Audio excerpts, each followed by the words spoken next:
भारत का गुरूर खाक हुए साल हो गया, पाकिस्तान हमेशा जिंदाबाद। पहलगाम ड्रामे के बाद भारत ने ऑपरेशन सिंदूर का ऐलान करते हुए पाकिस्तान की सिविलियन आबादी पर मिसाइल हमले किए। भारत ने 6 मकामात पर मासूम शहरियों और मसाजिद को निशाना बनाया।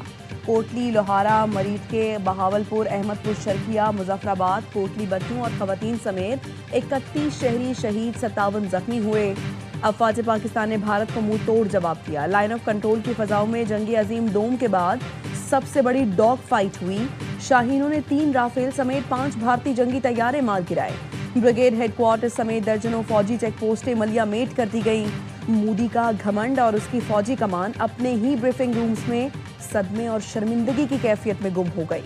7 मई को भारत ने फजा में हजारों लोगों को जिंदगियां खतरे में डाली थी। मिसाइल हमलों के वक्त 57 मुसाफिर तैयारे खित्ते में महव परवाज थे।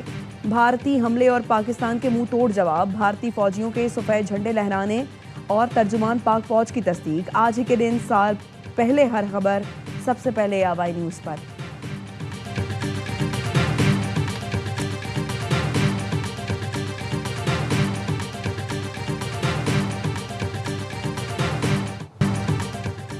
सात मई को राफेल के साथ भारतीय गुरूर और तकब्बुर खाक में मिला। भारतीय जहाज गिराने के लम्हात तारीखी थे। वज़ीर इत्तलात अता तारड़ की मार्का हद पर AWI न्यूज़ की स्पेशल ट्रांसमिशन में गुफ्तगू। कहा, भारतीय जहाज गिराकर हमने अगले पिछले सारे हिसाब चुका दिए। एक भारतीय चैनल पर राफेल तैयारे का मलबा उठाते दिखाया गया। मार्का हद की फतह के बाद पाकिस्तान की अस्करी ताकत को दुनिया ने माना। भारत ने लॉबिंग में अरबों डॉलर लगाए, लेकिन आज वो तन्हाई का शिकार है।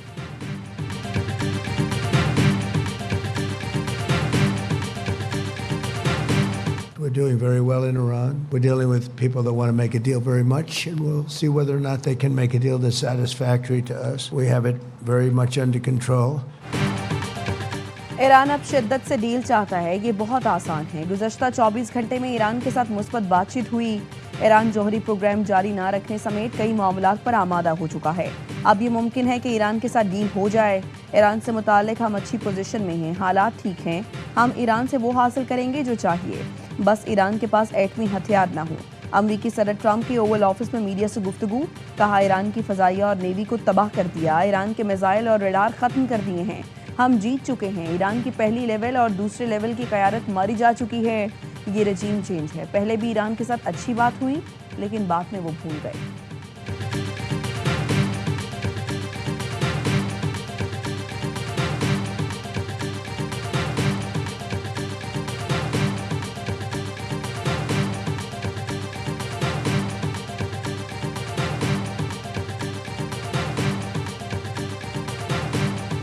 तेहरान अमरीकी तजावीज़ पर गौर कर रहा है। किसी नतीजे पर पहुंचने के बाद पाकिस्तान को अपना मौक़िफ़ बताएंगे। तर्जुमान ईरानी वज़ारत ख़ारजा इस्माइल बकाई ने प्रेस TV को इंटरव्यू में बताया, जंग की तमाम जिम्मेदारी अमरीका पर आयद होती है। पूरी दुनिया जानती है ये जंग अमरीका ने मुसल्लत की।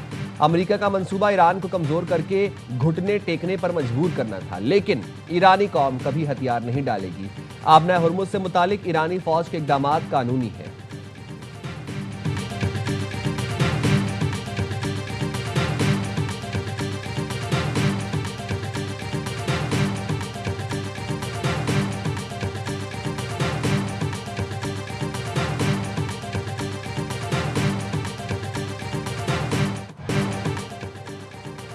वाशिंगटन और तेहरान में बराह रास्त मुलाकात जरूरी है। कशीदगी कम करने के लिए अपनी कोशिशें जारी रखने को तैयार हैं। मुकम्मल जंगबंदी नागुज़ीर है। चीनी वज़ीर ख़ारिजा की ईरानी हम मनसब से मुलाकात में गुफ्तगू। ईरान के खिलाफ अमरीका और इसराइल की जंग नाजायज़ करार दे दी। अब्बास इराक़ची ने मीडिया से गुफ्तगू में कहा, चीन ने तस्लीम किया, जंग के बाद का ईरान पहले से बिल्कुल मुख्तलिफ है। चीन दोस्तों ने कहा, ईरान के आलमी वक़ार में इजाफा हुआ। दुनिया ने ईरान की सलाहियतों और ताकत का अमली मुज़ाहिरा देख लिया। चीनी हम मनसब से मुलाकात में आपने हुर्मुज़ के मसले पर भी संजीदगी से गौर किया गया। ईरानी वज़ीर ख़ारिजा का सऊदी हम मनसब से भी राबता। कशीदगी में कमी के लिए राबते जारी रखने पर इत्तफ़ाक़।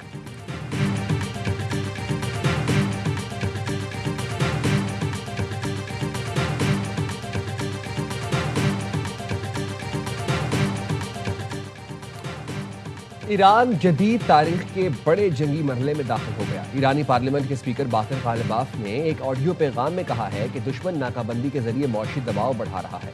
ईरानी कौम मुश्किलात के बावजूद आज़ादी और वकार पर समझौता नहीं करेगी। ईरानी कौम खुद मुख्तारी, मजहबी इक़दार और वकार के लिए हर कुर्बानी देने के लिए तैयार है। अवाम किफ़ायतशारी को दुश्मन के खिलाफ मौसर मिसाइल के तौर पर इस्तेमाल करे। ईरानी कौम कभी हथियार नहीं डालेगी, बल्कि मजीद मजबूत होकर उभरेगी।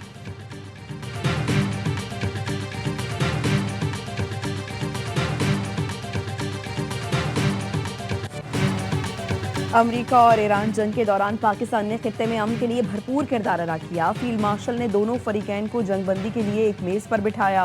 वज़ीर-ए-आज़म शहबाज शरीफ का बैनुल-अक़वामी पैगाम इस्लाम कॉन्फ्रेंस से खिताब, कहा सालिसी की कोशिशें अब भी जारी हैं, दुआ है कोशिशें कामयाब हों, खित्ते में अमन कायम हो। वज़ीर-ए-आज़म का सदर ट्रंप के प्रोजेक्ट फ्रीडम रोकने के फैसले का भी खैर मकदम, कहा पाकिस्तान समेत दीगर मुल्कों और सऊदी वलीअहद की दरख्वास्त पर सदर ट्रंप का रद्द-ए-अमल फराख दिलाना है। ये फैसला खित्ते में अमन, इस्तेहकाम और मुफाहमत के फ़रोग में किरदार अदा करेगा। पाकिस्तान तहम्मुल, मुकालमे और सिफारतकारी के जरिए तनाज़ात के हल की हिमायत करता है।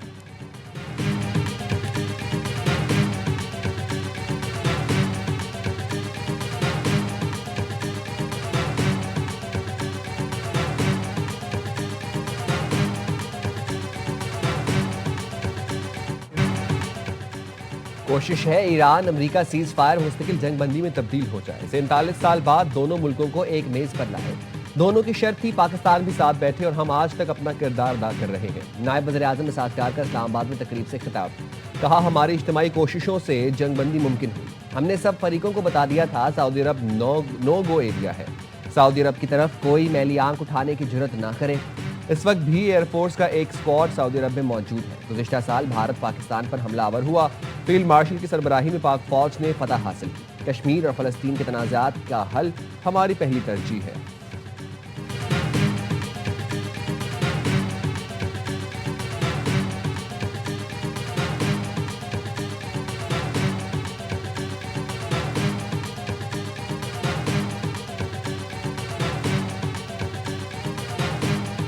खलीज ओमान में अमरीकी फोर्सेस ने ईरानी परचम बरदार ऑयल टैंकर को रोक दिया। अमरीकी सेंटकॉम का कहना है टैंकर ने नाकाबंदी की खिलाफ वर्जी करते हुए ईरानी बंदरगाह जाने की कोशिश की। एमटी हसना को मुतअद्दिद वार्निंग्स जारी की गईं। अमले ने अहकामात मानने से इनकार किया। अमरीकी नेवी के F-18 सुपर हायरन तैयारे की फायरिंग से टैंकर का रुख मोड़ा गया। टैंकर अब ईरान की जानिब नहीं जा रहा।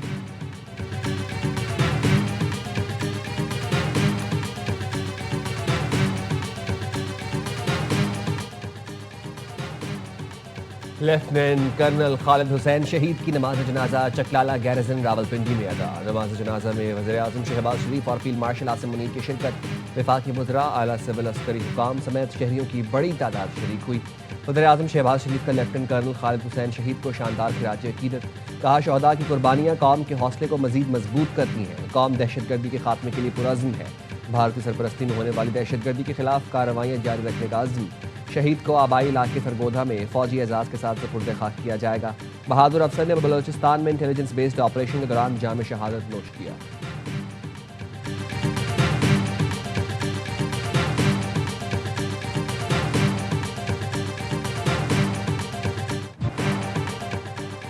पाक बहरिया हर जाहिरियत का भरपूर जवाब देने के लिए तैयार। Naval chief admiral Naveed Ashraf की ज़ेर सदारत कमांड एंड स्टाफ कॉन्फ्रेंस, आला क़यादत की शिरकत। ISPR का कहना है इजलास में समंदरी महाज पर हर वक्त जंगी तैयारी बरकरार रखने की हिदायत की गई है। नेवल चीफ ने कहा मशरिक़ वस्ता में जारी कशीदगी खित्ते की बहरी सलामती के लिए बड़ा चैलेंज है। पाक बहरिया खलीज ओमान में मैरी टाइम कम्युनिटी को तहफ़्फ़ुज़ की यकीन दहानी करा रही है। मैरी टाइम सिक्योरिटी चैलेंजेस से निमटने के लिए जदीद हथियारों और टेक्नोलॉजी का हुसूल नागुज़ीर है। कॉन्फ्रेंस में मार्का हक के दौरान दी गई कुर्बानियों को खिराज तहसीन पेश किया गया। एडमिरल नवीद अशरफ ने कहा तारीखी कामयाबी कौमी यकजहती बैरूनी जारियत को शिकस्त देने का सबूत है।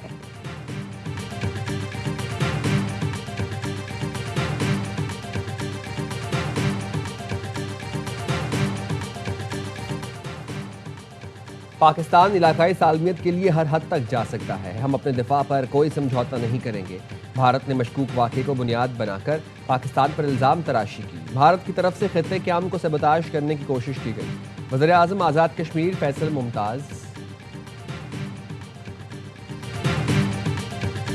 ने कहा भारत ने खित्ते के अमन को सबताश करने की कोशिश की।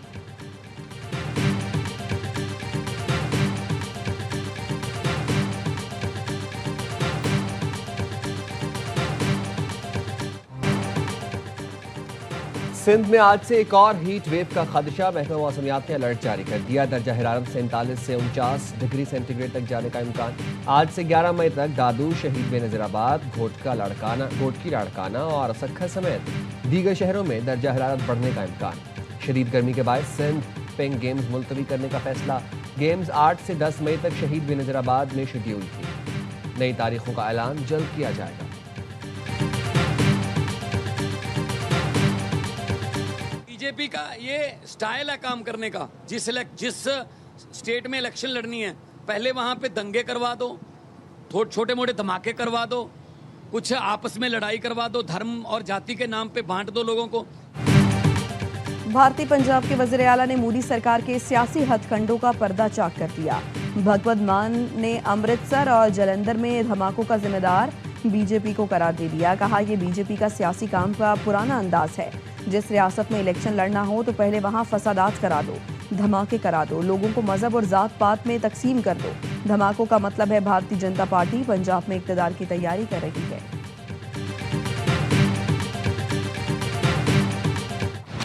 एक तरफ हठधर्मी, दूसरी तरफ दिखावे की नरमी। मोदी सरकार ने पाकिस्तान से खेल रवाबित पर दोगली स्पोर्ट्स पॉलिसी का ऐलान कर दिया।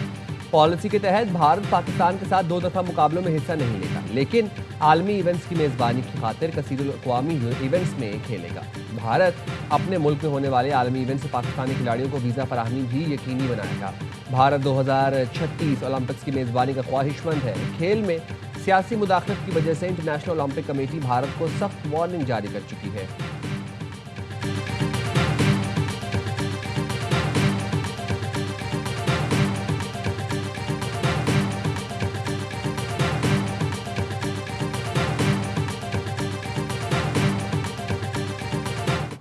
टेस्ट में कारकर्दगी से मुतमईन नहीं, हमारी तवज्जो वर्ल्ड टेस्ट चैंपियनशिप जीतने पर होनी चाहिए।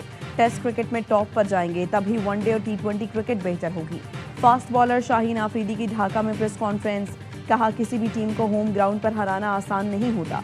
पाकिस्तानी टीम की ढाका में मुसलसल तीसरे रोज भी प्रैक्टिस। सीरीज के लिए खिलाड़ियों का फोटोशूट।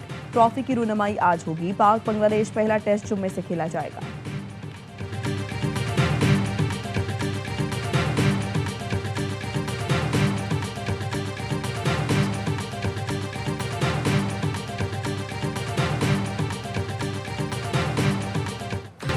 और पाकिस्तान की सबसे बड़ी फतह का रिकॉर्ड लगातार चौथा। 300 से ज्यादा का टोटल। मैच स्टेडियम में सबसे बड़ा स्कोर। एक मैच में 2 सेंचुरियां और सीरीज में फैसला कुन बरतरी। पाकिस्तान वुमेन ने दूसरे वनडे में जिम्बाब्वे को 206 रन के रिकॉर्ड मार्जिन से आउट क्लास कर दिया। कराची में मेहमान टीम 344 रन के ताकुब में 137 रन पर ढेर। कप्तान फातिमा सना की 3 विकेटें। कौमी टीम ने पहले खेलकर 4 विकेटों पर 343 रन बनाए। सदफ शम्स और गुल फिरोजा की पहली सेंचुरियां। गुल फिरोजा मैच की बेहतरीन खिलाड़ी करार। सीरीज का तीसरा और आखिरी वनडे हफ्ते को खेला जाएगा।